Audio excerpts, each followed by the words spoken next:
आज मनोज जरांगे पाटलांच्या उपोषणाचा 9वा दिवस आहे.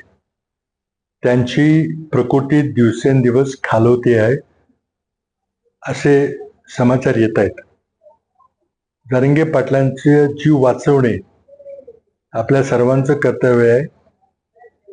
माझी सरकारला विनंती आहे की त्यांचं उपोषण स्थगित करण्याकरता मुख्यमंत्र्यांनी स्वतः काही गंभीर पावलं टाकली पाहिजेत.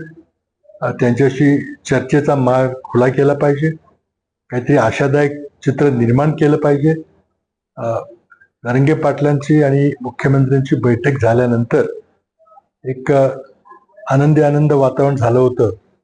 पण आता कुठंतरी सरकारने दिलेला शब्द मोडलेला आहे असं चित्र आता आपल्यासमोर आलेलं आहे. माझी सरकारला विनंती आहे की ज्या काही मनोज जरांगे पाटलांच्या मराठा समाजाच्या वतीनं मागण्या आहेत त्या मागण्याचा गंभीर विचार करून त्यांच्याशी चर्चा करून कोणाची मदत लागली तर ती मदत घेऊन त्यांना काहीही प्रयत्न करून त्याचं उपोषण थांबवून त्यांचा जीव वाचवणं हे अत्यंत गरजेचं आहे.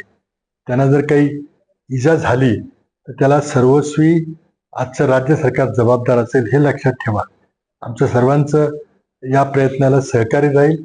कारण प्रश्न कितीही गंभीर असला तरी तो काही त्यांच्या जीवापेक्षा मोठा नाहीये. प्रश्न आज ना उद्या सुटेल, नवीन सरकार आल्यावर तो सुटेल. परंतु आज मनोज जरांगे पाटलांचा जीव वाचवणं अत्यंत आहे. मी जरांगे पाटलांनी माझ्या वतीनं विनंती करतो की आपण कृपा करून वैद्यकीय उपचार घ्यावेत आणि आपलं उपोषण त्वरित स्थगित करावं. धन्यवाद.